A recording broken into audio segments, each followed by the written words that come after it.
of Government Code Section 5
This time, I would like to reconvene the regular board meeting. Clerk of the board, please call the roll.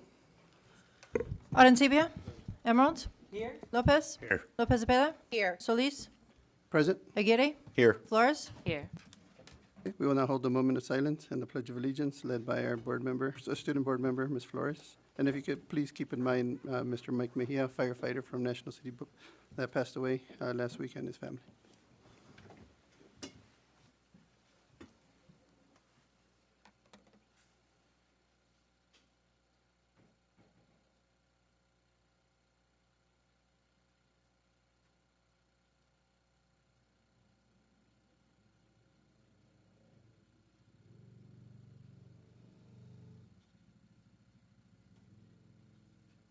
Right hand over your heart.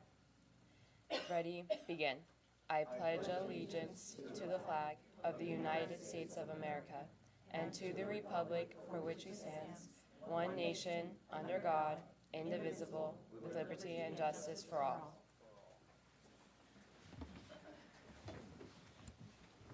Thank you. The board met in closed session, preceding this meeting to discuss the following issues: student expulsions, suspended expulsions, reinstatements, Education Code Section 48916-48918, students identified by case and ID number.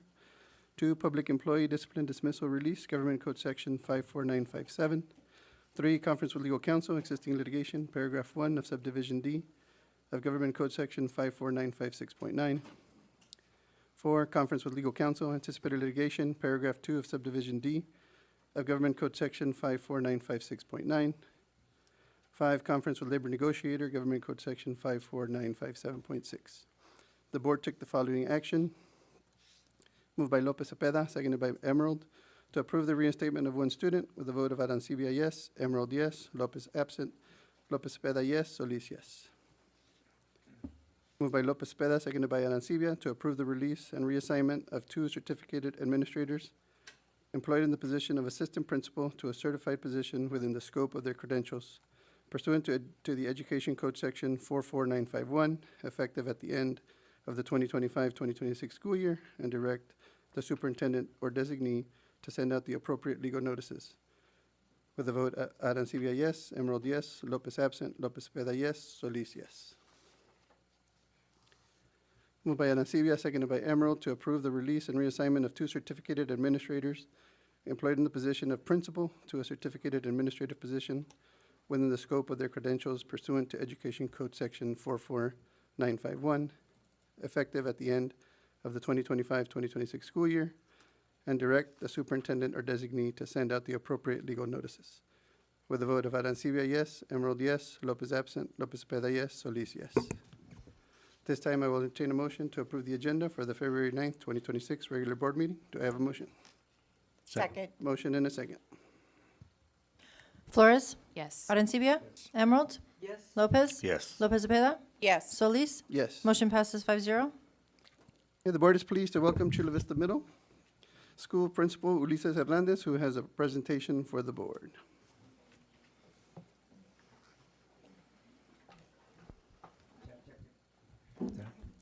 Good evening. Good evening, board members and Dr. Aguirre. So we are presenting our guitar students. This is our advanced guitar, and our choir are going to be performing a piece today. And then I'm going to make an announcement, so something wonderful happening next year, right after the performance.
So that's an example of what we do at Chula Vista Middle School. We're looking forward to next year starting a mariachi.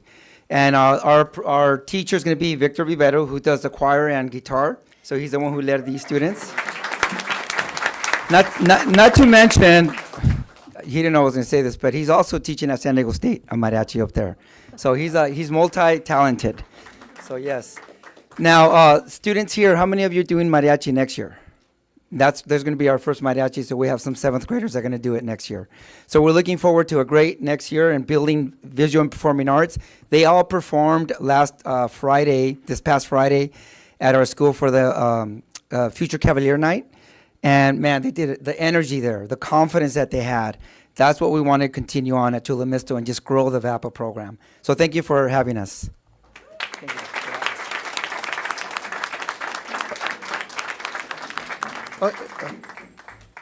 You want to pick?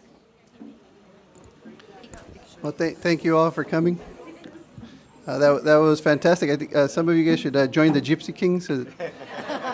I was impressed. I only heard one guitar, but all of you guys were playing. That was in sync. It was really, really nice. Thank you. Any comments from the board? Ms. Lopez. Wow. Okay. Mr. Lopez, who? The Who event?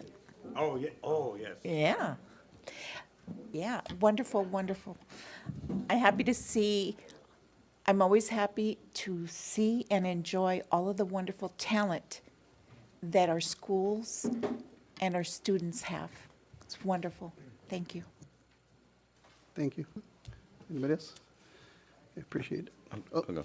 Superintendent? Thank you. To kind of echo the sentiment, it's a really nice way to center our meetings with all the chaos going on, in different places.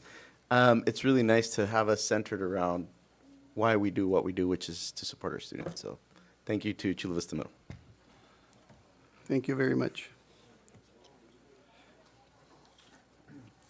Okay, we will now have a message from Superintendent Dr. Moises Aguirre. Thank you, President Solis. Good evening and buenas tardes to everybody. Welcome and bienvenidos to our February 9th, 2026 meeting of the Board of Education. First, I'd like to begin this update by issuing a clarification regarding a topic that's been top of mind for many across the district in this last week or so. And this is regarding the guidance that I issued regarding the matter of student protests and student voice. Since I received concerns on both sides of the aisle and philosophical spectrum, I believe some clarification is probably in order.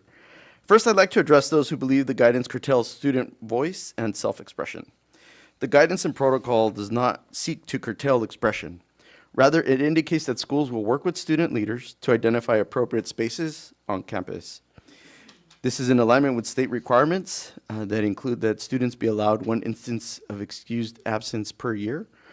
We indicated that if students want to exercise this, then there needs to be prior notification, and we ask that students go directly to their protest if that is what they will be doing off-site, rather than going to the school and then leaving.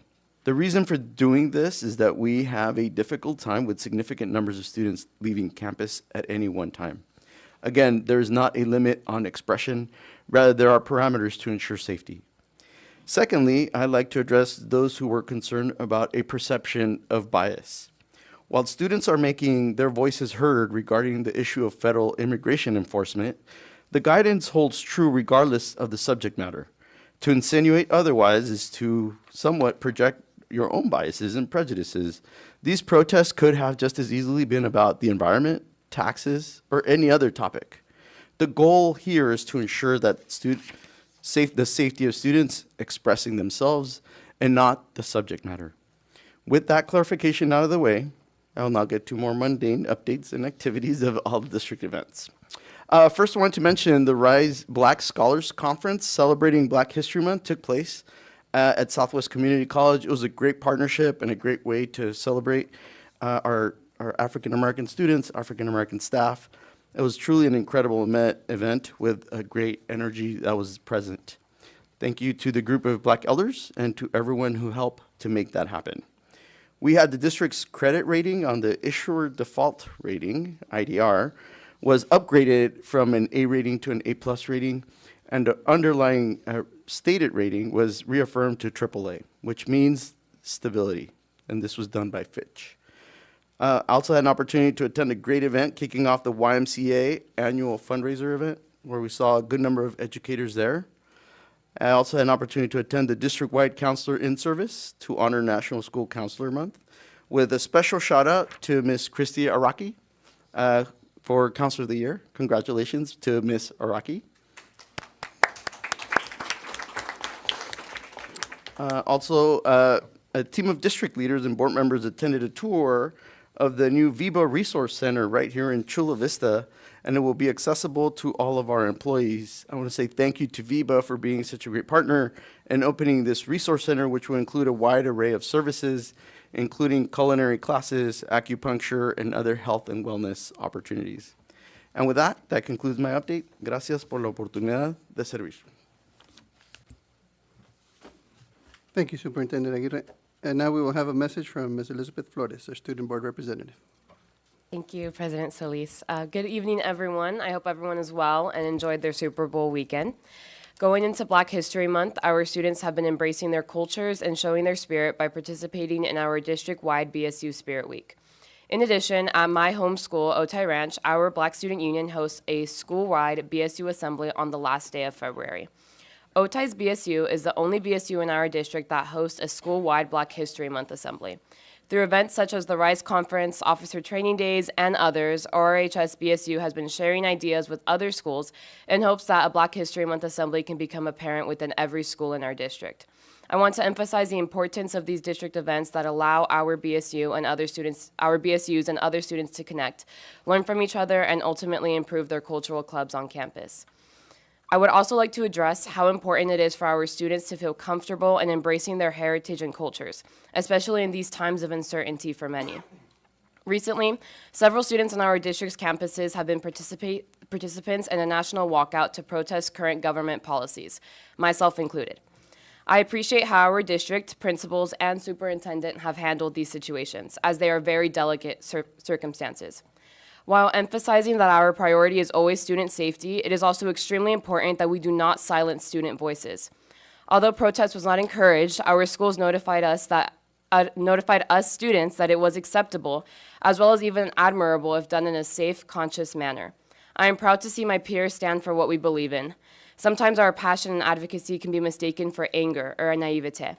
But we are the future of not only this country, but the world, and I am the biggest believer that we must be the change that we want to see. It is important that we encourage our students to use their voices, whether through leadership such as ASB, cultural clubs such as MECHA or BSU, Women Empowerment Club, Environmental Club, etc. Advocacy in any way, silent or loud, is so important in crafting a better future for not only ourselves, but for the generations to come. That's all for my report. Thank you. Thank you, Ms. Flores. This is the point on the agenda where members of the public may address the board on any matter not on the agenda and have 3 minutes each to do so. Pursuant to board bylaw, the board may limit the time for public comment on any single topic to 20 minutes per topic. The Board of Trustees cannot legally take action on or respond to matters not posted on the public agenda, but will refer the matter to the superintendent's office for review and report. Speakers shall refrain from using profanity and shall speak in a respectful manner. Thank you for your cooperation. The first speaker is Kathleen Shears.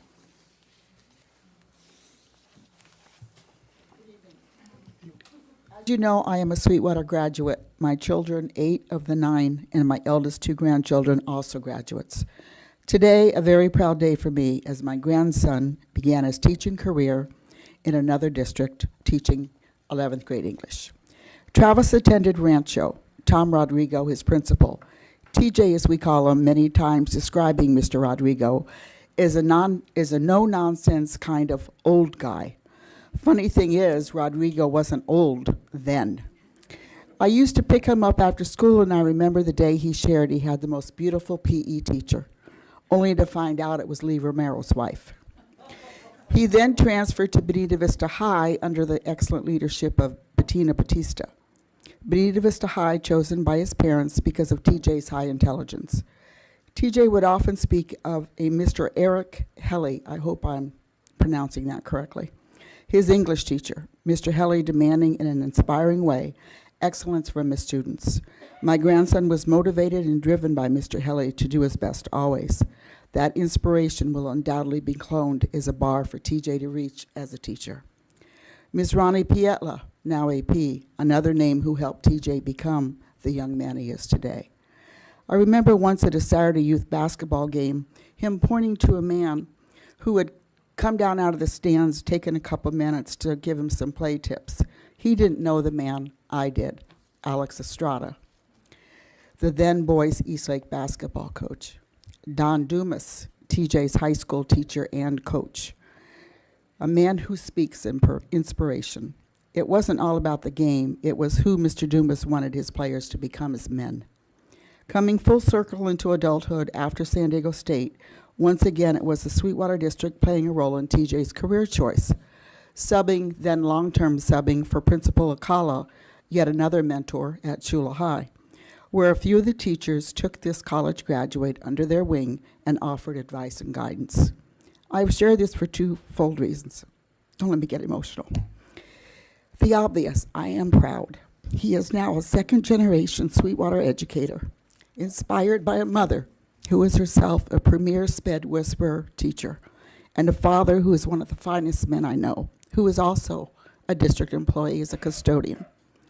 TJ fortunately inherited his father's demeanor versus the cheers women he has long been surrounded by. Second, and most importantly, to thank the district and communicate to all of the hardworking teachers, administrators, counselors, and librarians, coaches out there, that they are making a difference in these young lives they encounter each and every day. Please never forget that, even on the days when you question, what was I thinking when I chose this career?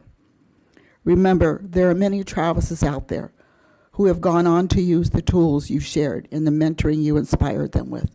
Thank all of you again. Elizabeth Luensin Garcia.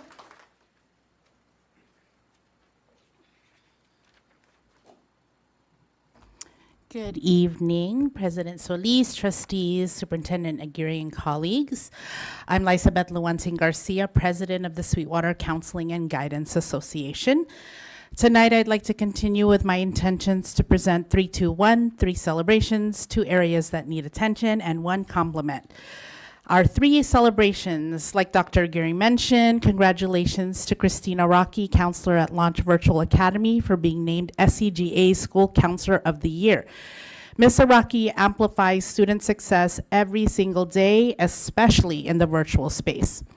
Second, congratulations to Maria Esther Lizarga, who recently received SCGA's Amigo Award that recognizes counselor advocates outside of our unit who have demonstrated collaboration and support of school counselors and their programming. Thank you to Ms. Lizarga for being a champion of our work, and we wish you the best in your retirement. Third, thank you to all of our colleagues for the wonderful sentiments and acts of kindness shown to our school counselors last week for National School Counseling Week. We're grateful to collaborate with colleagues who value, appreciate, and amplify our contributions every day. Now for our 2 areas that need attention. First, SCGA is still engaged in conversations about counselor lack of access to our district's resource assignments. School counselors hold a California Pupil Personnel Services, PPS, credential requiring specialized training in counseling, crisis response, multi-tiered systems of support, and attendance intervention. A counselor with a PPS is prepared for comprehensive student support services for the resource assignments, including but not limited to attendance coordinator, MTSS, and restorative practices coordinators. Second, the district's mid-year LCAP report, to be presented later on this evening, references a 400-to-1 counselor to student ratio. Our collective bargaining agreement establishes a 360 caseload. The American School Counseling Association recommends a caseload of 250-to-1. It is our hope that the future LCAP is mindful of counselor caseloads. Smaller caseloads create a space for individualized attention, time to know each student's story, monitor progress closely, and build authentic relationships that strengthen belonging and success. And lastly, my compliment, I'd like to give a shout out to Palomar High School counselors, Mr. Bautista and Mr. Tran, who I had the pleasure of spending some time with at a recent site visit. They shared the foundation of the success of Palomar High is their ability to make personal, individual, and meaningful connections with students on a daily basis. The small setting at Palomar and their smaller counselor caseload helps students succeed, feel supported, valued, and heard. And that's my 3, 2, 1 for the month of February. Thank you very much. The next 6 speakers are all addressing the issue of librarians. Lucy Ugarte.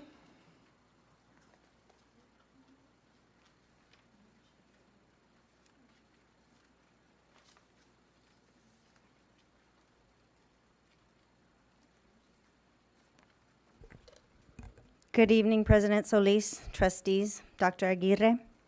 Lucy Ugarte, President, Sweetwater Education Association. Today I was working on the updated FTE and ratio allocations based on the CalPADS data. And I want to thank Dr. Salkeld and all the staff involved in continuously working on our enrollment data in relation to the budget so that we have as little movement as possible in July and August. I also appreciate that Dr. Aguirre and you, the board, understand that enrollment data is what drives the need for credentialed teachers in the classroom. Which brings me to what I would like all of you to research in your role as trustees.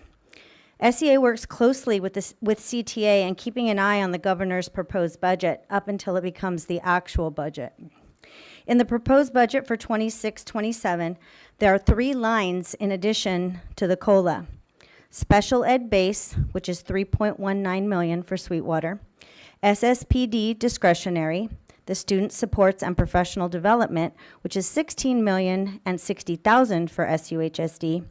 And Learning Recovery, which is $4.68 million, totaling $23,930,000 for Sweetwater Union High School District.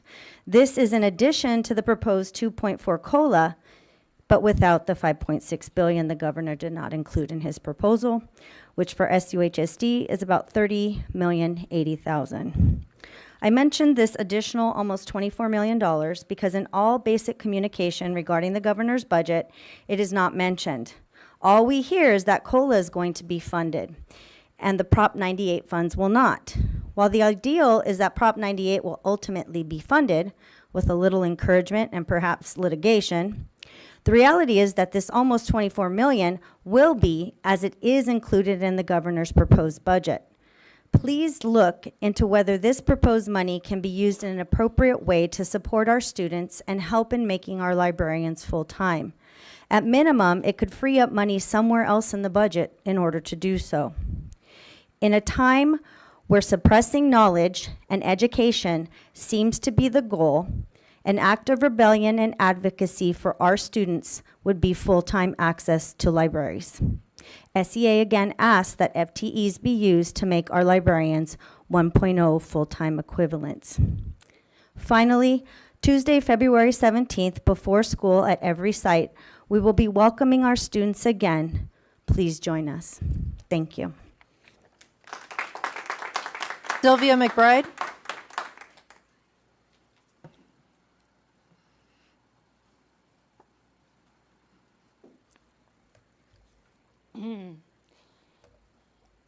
Good evening, board You can raise- members, doctors. You can raise the mic up. Oh, sorry. President Solis, Superintendent Guerra, Ms. Flores, all other board members. I'm Sylvia McBride. I work at Otay Ranch High School. I'm the teacher librarian there. I'm also a parent of a child who goes to Eastlake Middle School. And this is my 20th year working for Sweetwater. I was a teacher for 13 years. 10 years ago, I was district teacher of the year. And then I've been a librarian for 7 years, and I love it. I also want to thank Trustee Ms. Lopez Zepeda, who came and spent time touring the library and learning about the work we do to support our students. She hung out with me for 2 hours. We had great conversations about the library and education and the importance of having teacher librarians in our district. A school library is not just a place for books. It's a learning hub, it's a research center, a technology access point, and often a safe, supportive space for students. When we reduce librarians to part-time roles, we are not just cutting hours, we are cutting student opportunities. We have seen this firsthand when librarian positions were reduced to half-time in 2020. President Solis was the only board member from this group at the time, so I'd like to remind you all what happened. During this time, I worked at Castle Park High School. I was allocated a .4. The workload was overwhelming, from ensuring Williams compliance to managing textbooks, devices, library books, anything teachers or students needed, on top of doing finance reports, and trying to sneak in instruction to encourage literacy, boost levels of literacy at our school. I had to do all of that while teaching classes on top of that. And the results were clear. We had fewer research lessons happening in the library. We had reduced support for struggling readers. We had less access to teachers and students alike. Otay Ranch is one of our biggest high schools, and managing its library part-time would be impossible to do effectively. I already work sometimes through lunch and after school just to keep the library running efficiently. A part-time librarian simply cannot meet the needs of students, collaborate fully with teachers, maintain resources, and provide consistent support to students and staff. Full-time librarians directly support student achievement. They teach research skills, digital literacy, source evaluation, and ethical technology use. Skills students need for college careers and life. At the high school level, these skills are critical as students complete major research projects, prepare for college, and navigate an increasingly complex information world. At my school site, I work heavily with our AP research and seminar students, and if I'm only available to students for half the time, other students will not receive the same access. It's an equity issue. Thank you for your time. Meg Garcia.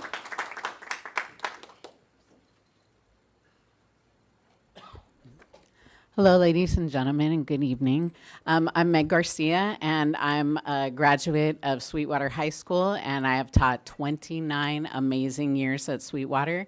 My whole life has been dedicated to this district, as was my mother's as well, Virginia Martinez, those of you who might remember her. I'm here. The librarians are far more eloquent about listing all of the amazing, incredible, and time-consuming things that they accomplish. The thing that I want to come up here and remind you about is what the space of the library is all about. Like, the library is where people go to fall in love with learning. Whatever it is that's out there that speaks to them, whether it's sports or whether it's cooking or whatever it is, a mystery novel or true life, whatever it is. But it's the thing that gets a person interested in learning, that gets them to put their phones down and to look at the world through someone else's eyes. We all had that experience. We all did. We know what the library meant to each one of us. The quiet times, those moments, questioning, wondering what's out there, what things are about. And there was always one place that you could go. Now, in this world of technology and digitalness, you can find that in other, you can look at stuff on the phone and all that kind of, there's a lot more access. I had to go look stuff up in the encyclopedia, right? I get it. But what I see the library now, and at Sweetwater High School, what I see it directly is it's the hub of the school. It's the heart of the school. It's the place where everybody, 9 through 12, it doesn't matter, what your success rates or your GPA or any of the rest of it is, everybody is welcome and ends up moving through the library. And it's one of the only spaces on campus, maybe the only, that can be said of. The library brings the entire school community together.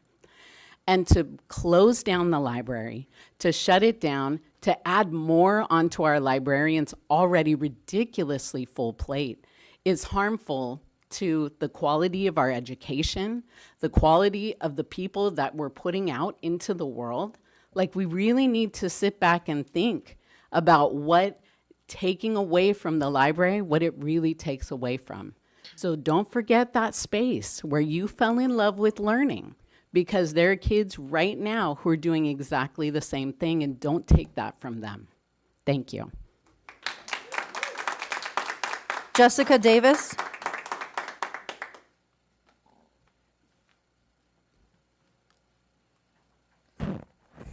Superintendent Aguirre, distinguished board members, teachers, parents, and community members. Good evening. My name is Jessica Davis, and I'm speaking to you tonight not on behalf of my fellow English teachers, though what I'm about to talk about directly affects them.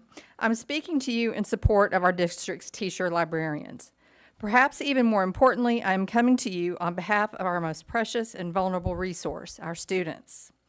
Like most adults, I fully understand and appreciate the need for budgets. Having worked in the business world for over 25 years before becoming a teacher, I fully appreciate the demands of servicing the needs of so many different stakeholders. However, I do want to clear up something that I have often heard members of our administration say when discussing budgetary issues, because I have professional experience in this area. As a governmental entity, the majority of our budget should be labor cost. It is not unusual or nefarious for between 85 to 90+% of our budget to be dedicated to that. We are not a for-profit business. Let me reassure you, though, that I have no interest in focusing my remarks on numbers. I know that tactic, and I also know that it makes people's eyes glaze over, and they are lost as an audience. No, tonight I want to share a personal story about the importance of our libraries, most specifically the one at Sweetwater. On the 27th of last month, I had the honor of escorting our Sweetwater BSU students on a field trip to the District Rise Conference. Thank you for that amazing event. It gets better and better every year. Tangential to that, I also moved on the weekend of the 24th, and as you might imagine, I had a lot on my plate that week. Because I hate to be late, I was extra early to school on that day to prepare for the trip. After I did so, I went in search of a calm spot to wait for my kiddos to arrive. I chose the library, and I did so because our amazing librarian, Michael Garcia, has created an amazing place. Plus, as a dear friend, I knew he would just let me hang out in peace for a few minutes. While sitting there, I looked around at all the improvements he's made to that space. The reorganization of the stacks by genre, the comfortable, flexible seating areas, the displays of new and/or interesting books, the Black History Month display, to name a few. I also watched as kids came in, checked in, went to sit with friends, study quietly, work on computers, etc. After taking all of this in, I was struck with how very important Mr. Garcia and his library are to so many people, not just myself. I truly believe that we are at a critical point in our society, not just our district. Our kids have lost the ability to think critically or sustain almost any intellectual task that requires more than 140 characters or 90 seconds of attention. We fight this by trying to engage them in the magic of reading. Libraries are essential to that endeavor, and even schools, every school in our district deserves an amazing library. Thank you. Gina Vatuoni.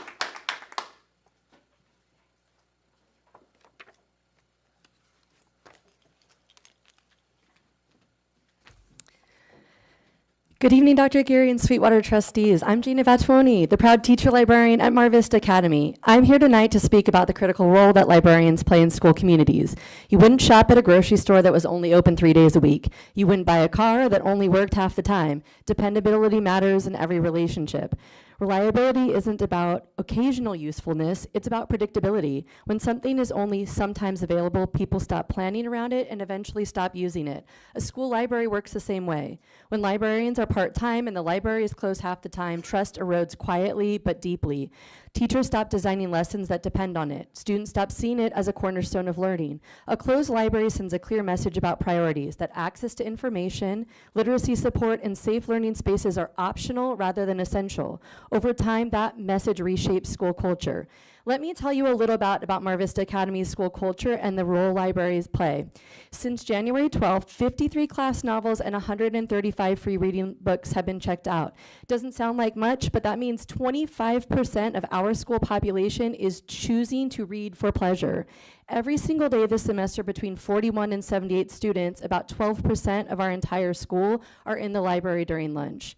I've distributed semester 2 workbooks to all ELA classes. I've hosted 11 class visits, including 4 presentations on public libraries and the Libby app.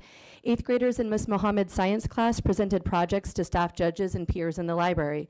Every Tuesday during 4th period, we welcome our moderate to severe special education class. During National News Literacy Week, I set up bilingual stations to help students learn how to tell real images from AI-generated ones. I also shared free newsletters with families, Scroll Smarter, which covers issues such as social media, viral rumors, and artificial intelligence. It's not an exaggeration to describe the MVA library as the heart of our school community. And some of that work can't be captured by numbers. This week alone, I've handed out Band-Aids, tissues, scissors, glue sticks, answered when the next Artemis II moon mission will launch, supported staff with the new Outlook login, located a contraband hamster, assisted a parent with Jupiter grades, equipped new students with books and iPads, and counseled a student with a broken heart. Libraries serve as places of enrichment. In the coming months, the MVA Library will host a Black History Month art event, a UNO tournament, a literary escape room, a living library where students can check out and have conversations with human books. But just as important as the programs is the trust. Librarians know their communities. I know the parent who is the sole caretaker of a mother with dementia. I know the mom with a sweet tooth who reads true crime with their daughter. I know the dad who calls to ensure his student attends tutoring. I know the mom whose paycheck hasn't cleared and needed Wi-Fi to pay her bills. Just as the title trustee reflects a responsibility to earn and maintain trust, librarians do that work every day through consistent presence, access, and care. Simply put, being a school librarian is a full-time job. Thank you. Camille Gonzalez.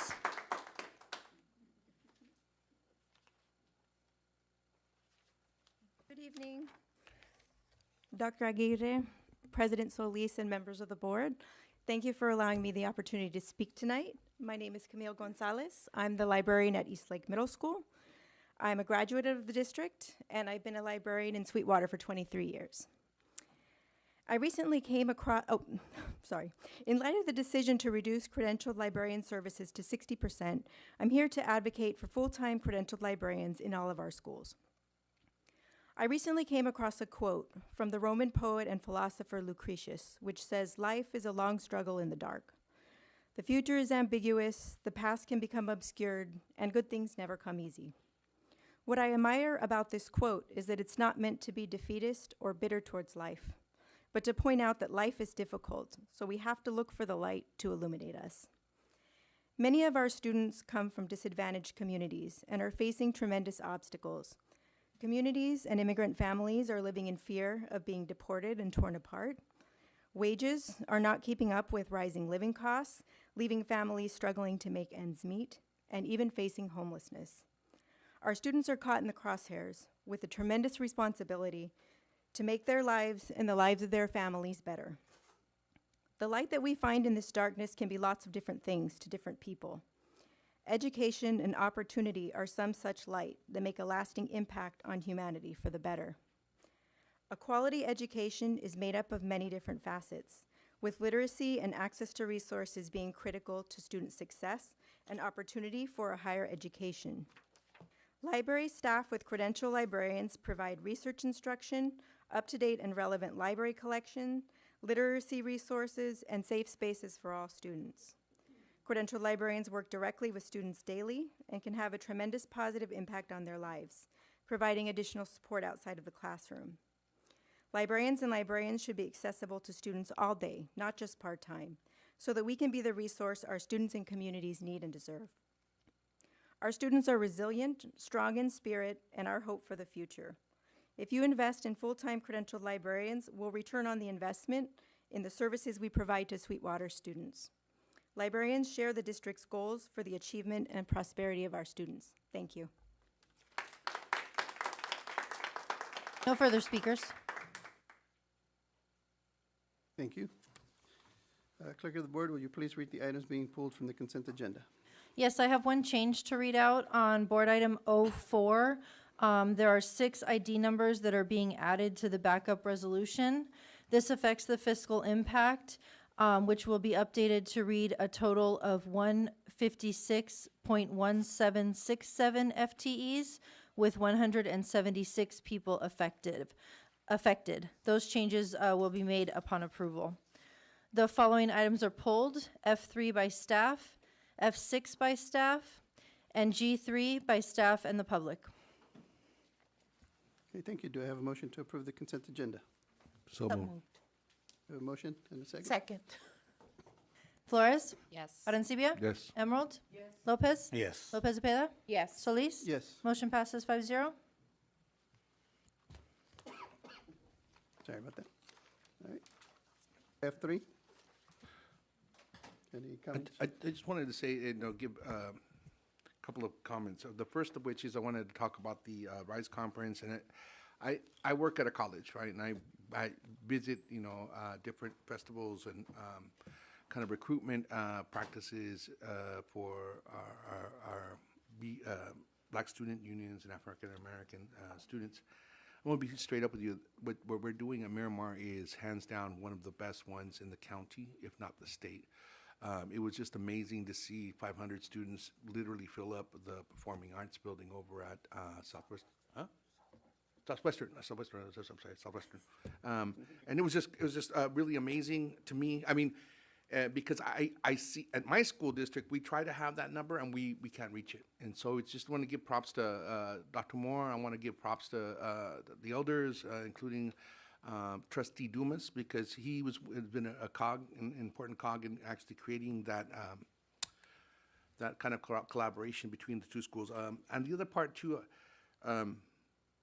I want us to be able to remember the best of us in this moment. It's very hard on me personally to be able to look at the news sometimes, just to see what's there, what people are saying, and to see what's happening to our kids. And I think we would all benefit from giving each other a lot of grace, and to kind of remember to have joy. I think the thing about yesterday's performance, halftime performance, if I could say one thing, Bad Bunny does do one really, really important thing. He reminds us that even in the course of all these attacks and all on our person, our language, our experiences, and our backgrounds, our color, we have to remember, what we've learned from the African American elders is that we have to learn how to sing. We have to remember how to actually teach each other in that singing and how to take joy in that, because otherwise, I think a certain part of us ends up breaking down, and a certain part of us ends up wounded, and that wound doesn't heal. So, teachers, I know you're going through it all like I am, because I'm going through it in my classroom. But I implore you to remember and to remind our students to continue to sing, like we did in the RISE conference. It doesn't matter what ethnicity it is. It was actually really, really beautiful to see Euro-American white kids showing up there, or seeing Latino kids showing up there in support as allies, right? And I think that's an important lesson for us to kind of see, is that we need to be there for each other and remember to remind each other to sing, to dance, and to remember our humanity in this time period of inhumanity. And I just want to give you all props, because I know it's hard, right? It's hard.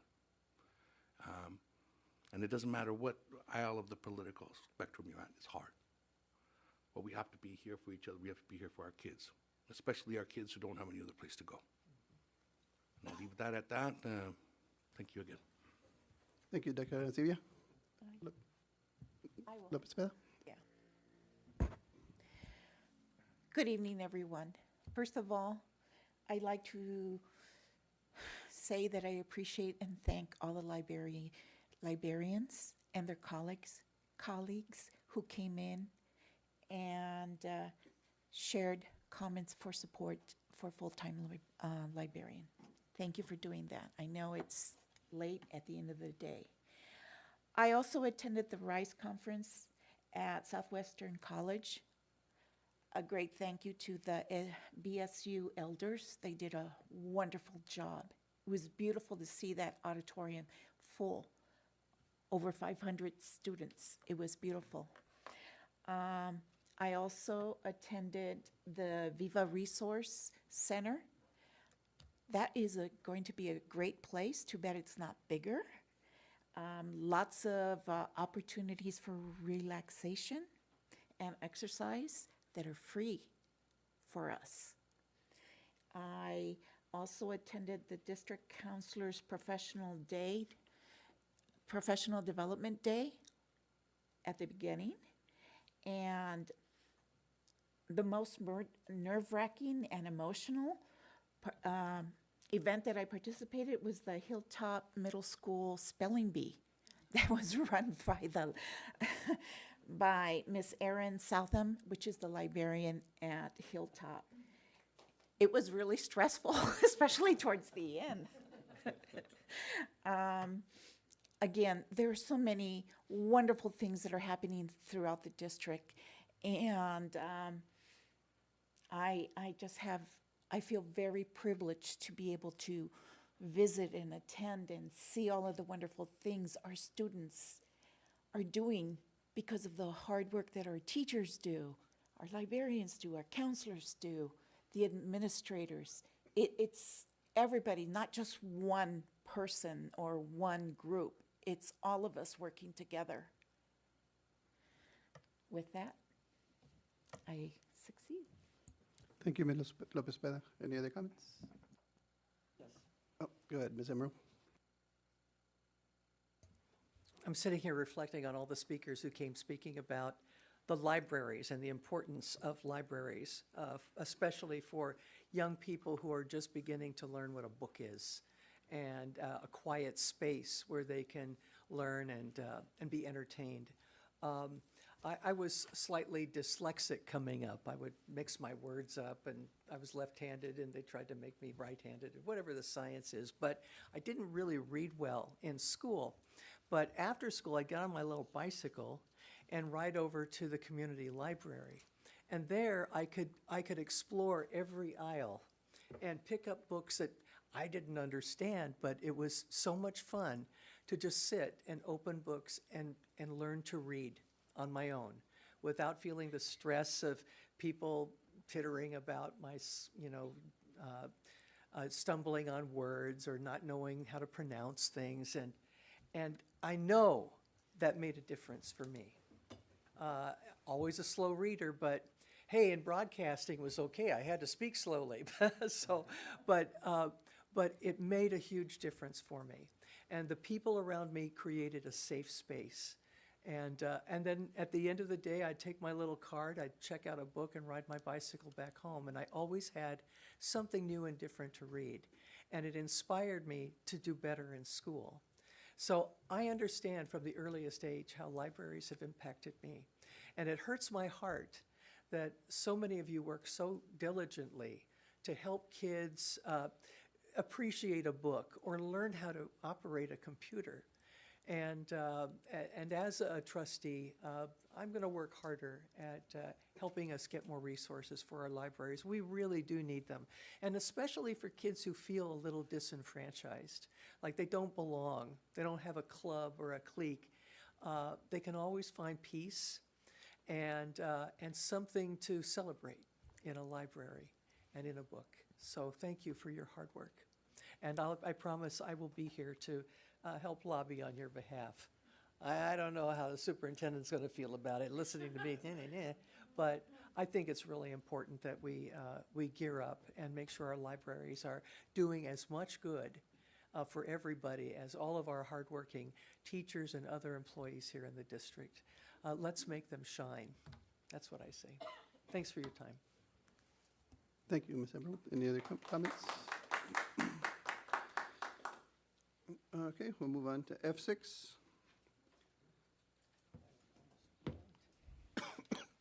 So elect up to 9 candidates as representatives to the California School Board Association Delegate Assembly for Region 17. Superintendent? Thank you, President Solis. So this item pertains to the school board's prerogative regarding the election of Representatives to California School Boards Association. I'll ask Ms. Vicedo to provide any additional context. Ms. Vicedo. There's recommended people that completed the nomination process named on here. You can nominate any of those, or you can write in candidates as you desire. What's the pleasure of the board? Um, Ms. Lopez Peda? We would need to write in a couple candidates that for some reason did not get on the ballot. I would like to nominate Trustee Rudy Lopez, who is not on the ballot, who should have been on the ballot. I would also like to nominate Ms. Maria Castañeda Betancourt.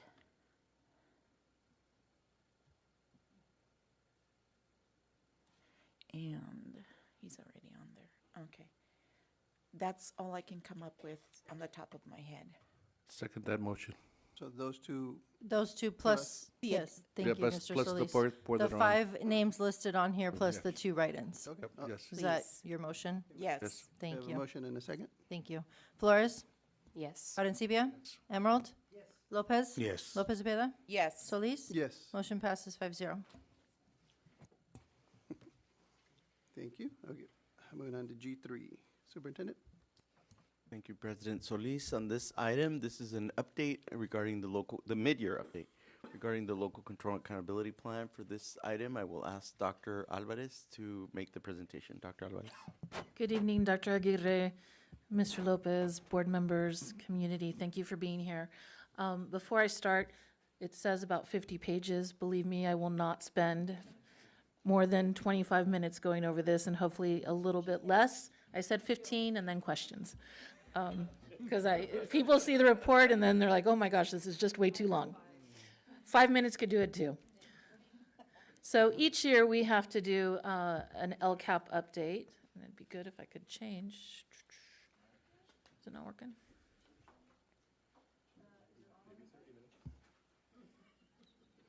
Maybe that would help. Thank you. User error. Still not working? There we go. So in 2023, there was a law, Senate Bill 114, that provided for districts to give an update, a mid-year update on the LCAP. For us, so that we know kind of time frame in terms of what data is incorporated into our mid-year update, is that we use for the budget, we use the first interim. So Dr. Salkid's team works very closely with the state and federal team, with teaching and learning, to make sure that those are aligned. We also have data from the dashboard, because during the first interim, which ends in October, that is the data that's available. So it's the dashboard data. For this presentation, you'll see a combination of dashboard data, but you'll also see some semester data, because I want to make sure that the board is apprised of where we are right now at a point in time. As a reminder, the LCAP is a 3-year plan. This is the second year of that plan, and then the second year where we're doing that mid-year update. So we'll talk about those. So you'll see expenditures, you see where we are. As you see action items for each of the goals, it will say if it's an ongoing action item, if it's implemented, if it's been fully implemented, where we are in that process at this point in time. So our LCAP goal primarily has 4 main goals. These goals we've had since 2014, when the LCAP was implemented across the state. LCAP Goal 1 is teaching and learning. It's about providing students instruction. LCAP Goal 2 is the environment, both physical and conditional environment for our students, so that we can support them for success. Goal 3 is that community involvement, parent engagement of how we're connecting with our partners to ensure student success. And the Goal 4 is really kind of that foundational piece of looking at all of our systems and structures to ensure that those 3 goals are met. There were goals added by the state recently in the last 2 years. One you'll see is Goal 5, which is the equity multiplier. And we have 2 schools that receive funds, and I'll go a little bit into that towards the end of the slides. And then the last one that was added last year, which is Goal 6, is any funds from the Learning Recovery Block Grant that had not been expended as of last year, we had to put into a goal. We had the option of intermixing those within goals 1 through 4 or doing it discretely. We thought it would be much easier to track in a discrete goal. So you'll see that as well. This just kind of gives you an overview of what our budget expenditures are based on general fund and what is included in the LCAP. LCAP, in terms of supplemental and concentration grant monies with carryover last year, were about $72 million. But we have other actions and services, such as basic services, that are included in the LCAP. And that's important because there was a question brought up about counselor and counselor ratio, and I'll talk a little bit about that so that that's highlighted. This is our demographics of where our students are and our percentage of students within each of the demographic groups. At noted, we have about 21% of our students are English learners. Very low population of foster youth. Our homeless student population has grown somewhat, and then about 58% of our students are socioeconomically disadvantaged, and then about a little bit over 15% students with disabilities. And then the different race and ethnicities are represented across the district. These metrics are the metrics that we continue to use. The reason it says 2024-25 is that, remember, that was the first year of a 3-year process. So that's the first year that we established our baseline data, our baseline metrics, and then we continue to build off of that for the next last year, this year, and the following year. As I mentioned, we're looking at some of the dashboard data that was available, and so we'll look at that. Red, as you know, lowest performance, blue, highest performance. Sometimes there's status and change, whether there's been growth or not, the difference between last year and the previous year. This is kind of a snapshot of our overall district dashboard. Dr. Winters provided this data in a dashboard presentation earlier this year, so I'm just going to highlight it. We still continue to work on our chronic absenteeism. That is an area where we are in differentiated assistance because 2 of our groups are in the red in that area, and so we continue to work on that. Suspension rates, where we had been in the red before or had been in differentiated assistance, we've now gone to a green level. Our English learner progress has stayed pretty static. Our graduation rate has increased, but as a reminder, we did have the California grad plan for quite a bit of time. We are transitioning to the Sweetwater grad plan this year, and so we expect that there may be a drop in our graduation rates, but we're doing at school sites and throughout the district a lot of targeted work in trying to support our students so that they meet the academic grad plan that's more rigorous. College and career is based on students that complete college and career courses such as CTE, and so that is in the green. As our English language arts and mathematics are both in the yellow, and then we have some metrics that are site or local metrics, and that includes our materials, our teachers, our implementation of standards, our parent and family engagement, and then our climate surveys, and then the broad course of study. So when we bring you new courses, or we bring courses that are articulated with the community college or our CCAP courses, that also is inclusive of that broad course of study. This is just that dashboard kind of highlighted across all of our student groups. As I mentioned, chronic absenteeism is one of those areas that is impacting almost every single student group that we have had. Since the pandemic, post-pandemic, that has been an area that we continually try to support our school sites. And so one of our actions items that we do have is attendance coordinators to help with that at school sites as well. So our goal 1, as we mentioned, was really kind of that excellence in teaching and learning. The question that was brought up earlier in the comments was about the ratio of counselors of 400 to 1. So this is the basic program.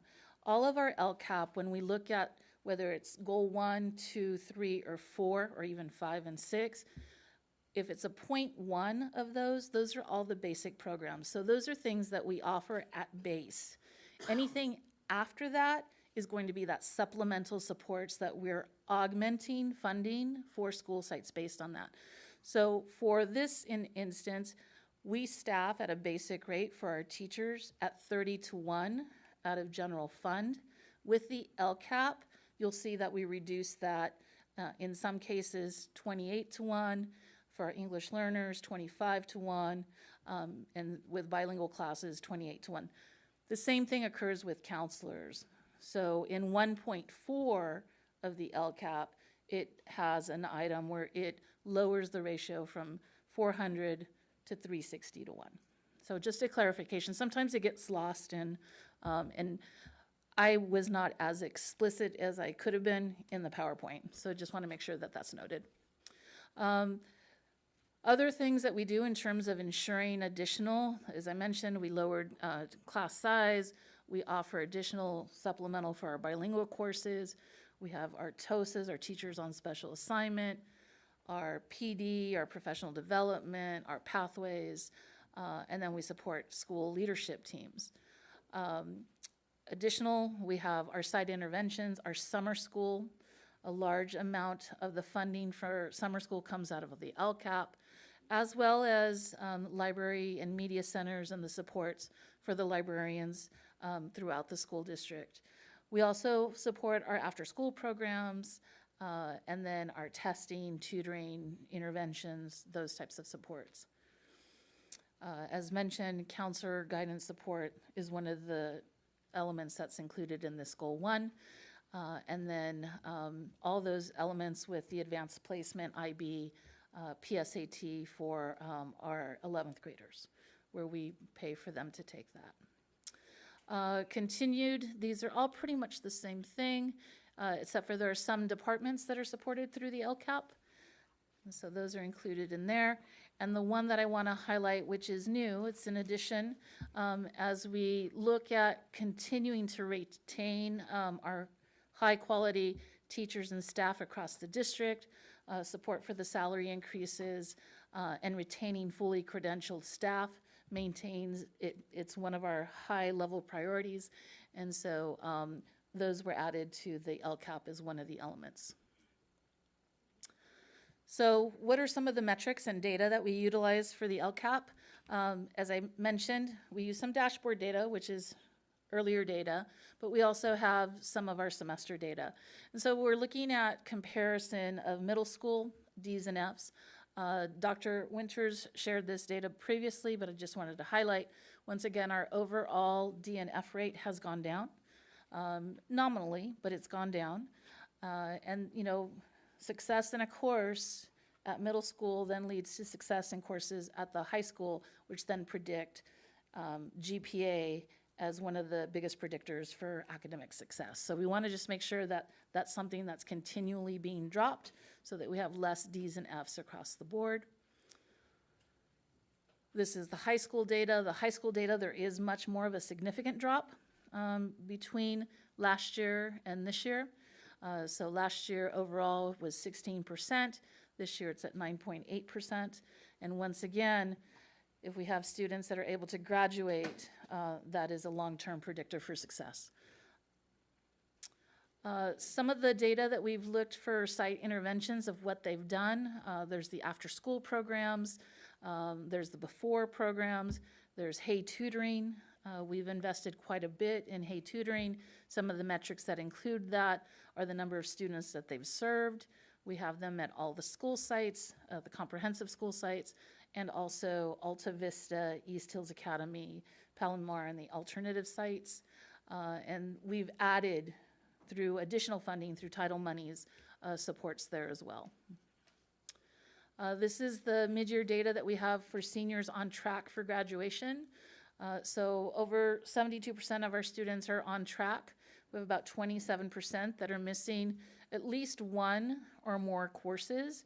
And so that data has been given to our principals to work with at their sites with their teams to look at what those needs are at the school sites, whether students may need to be transferred to an alternative program, or if credit recovery is something that's necessary in order for students to meet that on track for graduation. And that's for the 44 credit SUHSD graduation plan.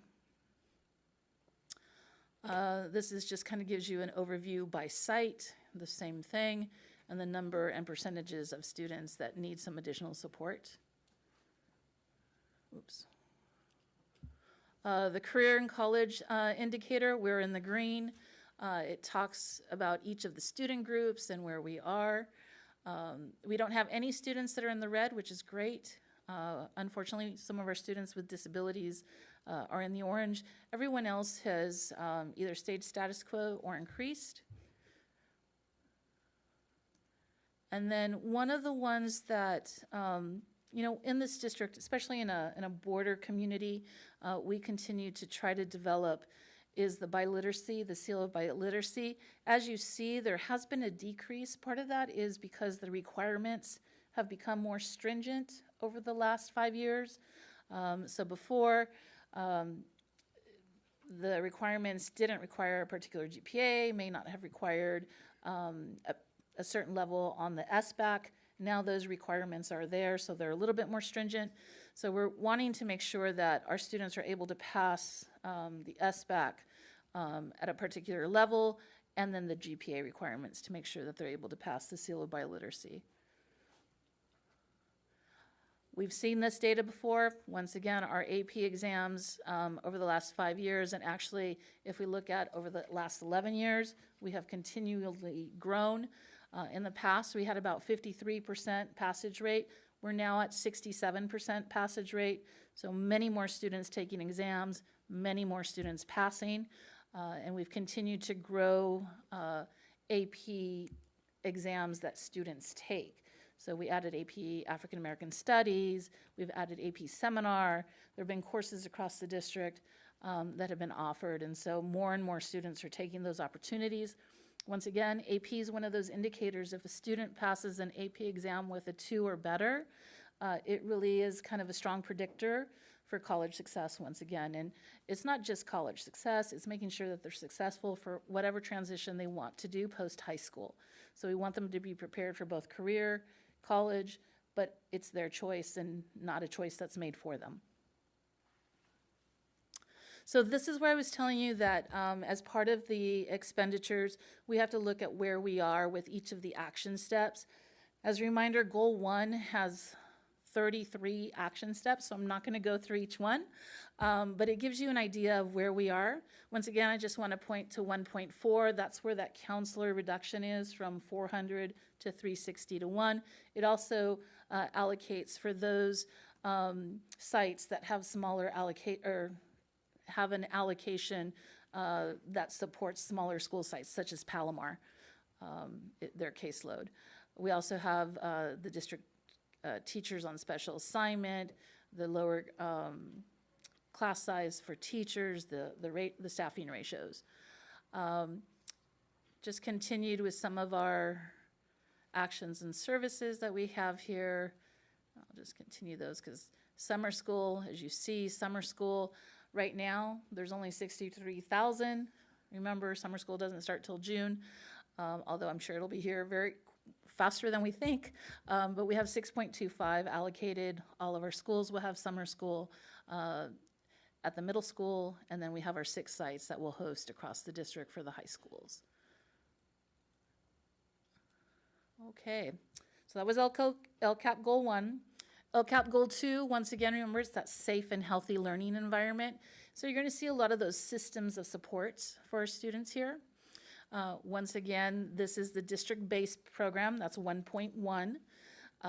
That's what the district uses general fund to support. And then here's some of the supplemental and systematic supports that we've added.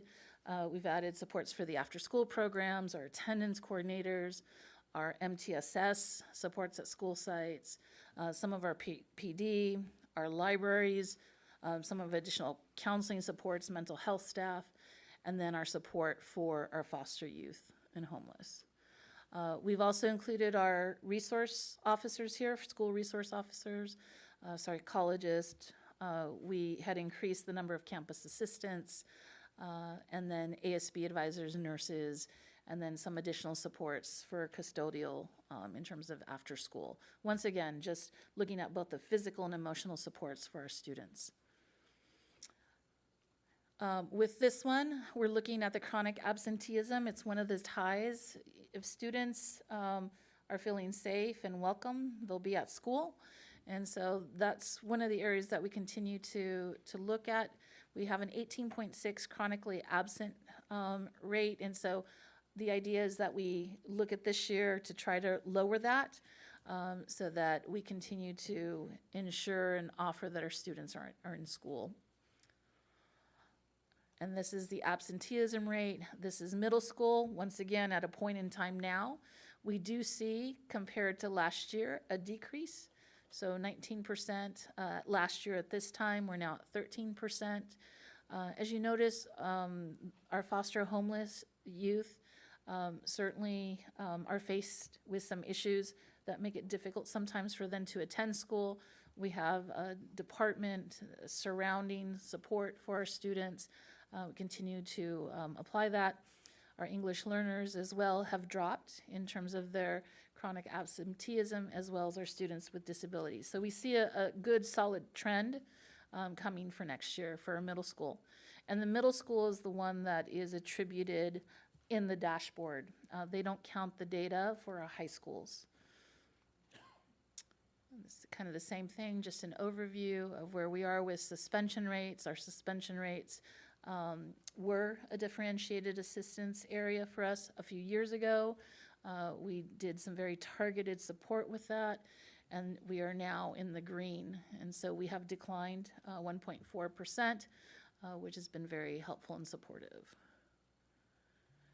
And then this is our suspension rates overall, decrease mid-year. The foster youth are certainly an area that we are looking at to make sure that, one student could change the percentage because it's such a small group. And so continued eyes and support there. And then once again, these are the actions and the expenditures of where we are so far. Some of these, so for the first one, for example, district-based program, that's once again with general fund. You won't see the full implementation till the end of the budget cycle because that's when the funds are transferred over. It's not that we're doing it, it's just the timing of when the funds are moved over to those areas.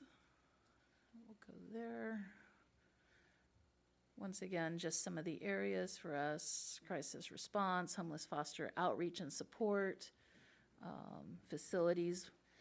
As a reminder, we did have a huge incline in support for our camera installations at school sites.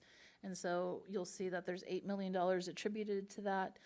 That project with Ms. Quirk and her team, they've been working on that over the last 2 years to ensure that safety and security at school sites as well.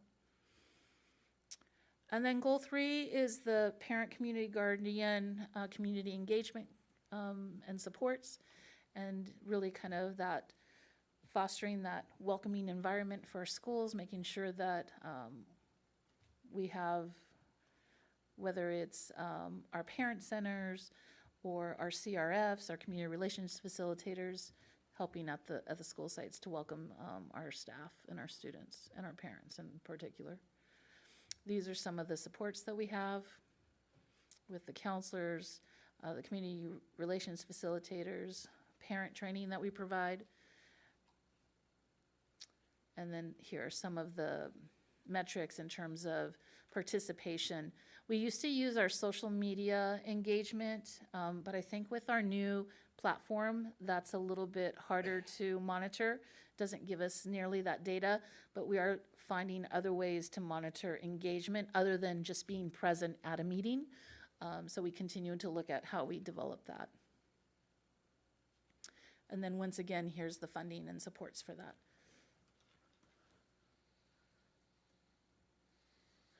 And then LCAP Goal 1, as I said, kind of that base program where it brings in all those systems that help Goals 1, 2, and 3 function very smoothly. And it's all about our facilities teams, our fiscal services, human resources, legal services, ensuring that we're all working together and connected to support our systems. And here it's just trying to make sure our IT is streamlined, our business platforms are streamlined.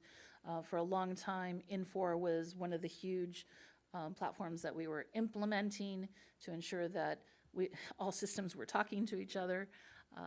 And we also help support ongoing professional development for our teams through this. And here's some of those expenditures of where we are. Once again, a lot of these are not done till the end of the year, so you won't see them until we close out the LCAP in June. So I mentioned that we had to add goal 5 and we had to add goal 6. So goal 5 is the equity multiplier for Alta Vista Academy and Palomar. Their goals were specific to student graduation and decreasing absenteeism for Alta Vista. And then Palomar, also the same thing, focusing on students with disabilities, homeless, and foster youth. And so they have a plan that they developed with their teams. They continue to focus on that plan. They get additional funding based on their population of students. Here are some of the additional items that they added. They added more math support, more language supports. We offered a baseline for Hey Tutor. They added additional tutors to the school site at Mar Vista, and then they continued to analyze their data to see how that's impacting student outcomes. And Alta Vista was going to hire an attendance coordinator, a literacy support teacher, and then an MTSS teacher to help support. And here are some of their measures. Once again, as you notice, expenditures aren't fully implemented and won't be till the end of the year. And then the last one was the Learning Recovery Block Grant.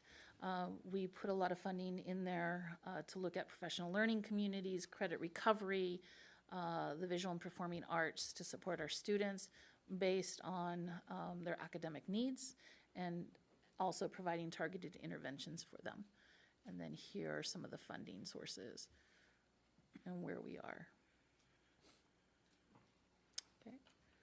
So that is the LCAP mid-year review. We'll bring another review for you in June. So you can see the review plus the new LCAP for the following year. Thank you. Any public comment? Yes, we have one speaker, Kathleen Cheers.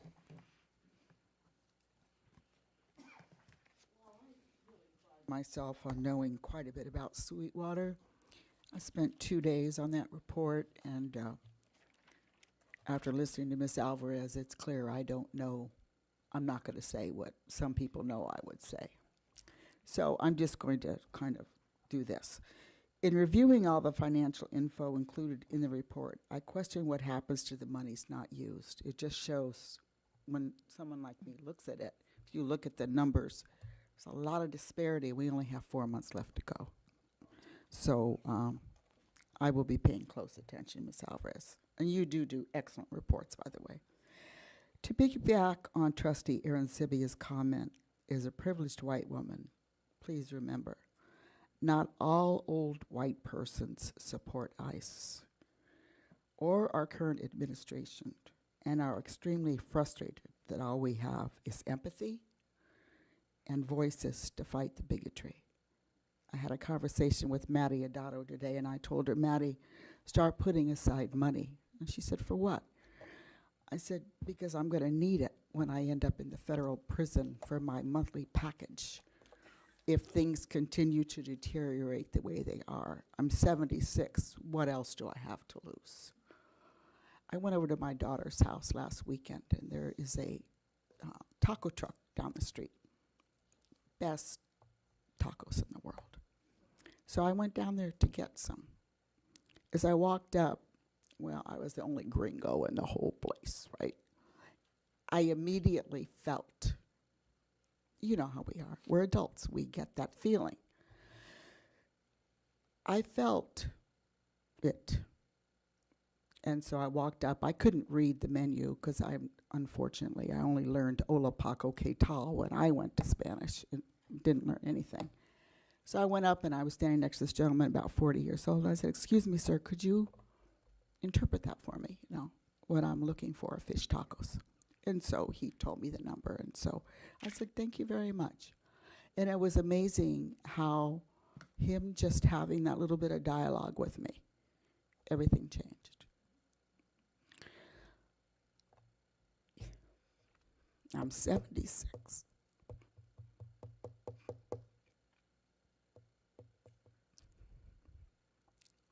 It was the first time in my life that I personally felt what many in this room and what many of our students have felt. And thank you, Trustee Sylvia, for making comments like that for all to hear. Because I saw some of I know you find this hard to believe, but I do Facebook, and I do comment occasionally. And I saw some of the comments, and I was repulsed. Thank you very much. No further Thank you. speakers? Thank you. Any comments from our board? I actually have questions. Questions? Dr. Alvarez, going to page 20, where we see the mid-year data for seniors on track for graduation.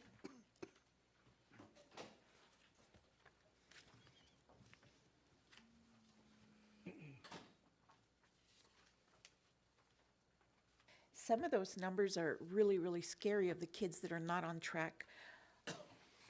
What are the plans that are on each of one of these sites to assure that that number shrinks? I'm looking at San Isidro, Sweetwater, Mar Vista, Chula Vista. Those numbers are really high for those seniors, more than a third of them not being prepared for graduation. Well, then that would be Castle Park as well. That, to me, is unacceptable.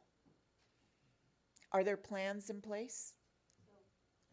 So there are plans in place, and the data that we've given to each site, in our data insights, it actually has for each student what courses they are off track, what courses they need to complete. That data has been shared with the principals. The direction that we have given to the principals is to create site plans. Now, this is not new to our counselors, to our site administrators. As we enroll students for the upcoming year, that evaluation of the transcript is something that we continually do. So counselors are sending students to credit recovery. There will be some opportunities of intercession. School sites have the graduation coach at each site for Apex. And so there's the ability, if a student is off track, 1 or 2 credits to be able to do that. Some of the students that may be off track more than 1 or 2 credits, there may be some options of going to either Palomar, which has a different graduation plan. Some can also attend Launch Virtual Academy, and some of the options that we have in order to do that. Independent study is also a potential option that students can take. Yeah, because, I mean, 45% of the seniors at San Isidro are not ready or will not be ready to graduate. That is a huge number. And San Isidro actually has 2 graduation coaches, so they have 2 Apex teachers that are full-time to provide support for them. Okay. So that was one of my concerns. I still have more questions. Sure. Okay. For goal 5, where we are talking about Palomar and AVA, their attendance has to improve 10%. We have data for the middle schools, but not Palomar. Or is there any way that we can collect data to see where they are right now? We do. We have data for each of our, even, so the only reason that I included only the middle school data is that data is the data that's collected on the dashboard for us. So it doesn't account against us in the dashboard. But for these schools and for all high schools, we have our own internal data system with data insight where school sites can see exactly where they are. And so I can put that in a board update report for you. Okay, so that you would have be that great. data. That, because I'm like, okay, we're gonna improve 10%, but where are we improving from? And where are we now? Okay, so that was just it. Okay. Thank you, Ms. Lopez-Peda. Superintendent? Thank you, President Solis. I just wanted to chime in that definitely going to continue to have a deeper conversation because time is of the essence. It's already February, and we're very cognizant that this is only going to get harder, not easier. These are the schools that you mentioned also happen to be the ones that probably are under the greatest level of duress from what's going on from the federal government perspective. And so we will be having those conversations about bringing additional resources to bear to make sure we're supporting kids in these communities. Thank you. I did about the question that was asked about the funding. So if you can briefly state kind of the fact that this is a check-in in the middle of the year, and so it's kind of a status check, but then what happens with carryover or whatnot. So if you can kind of just add a little bit about that. That's a great question.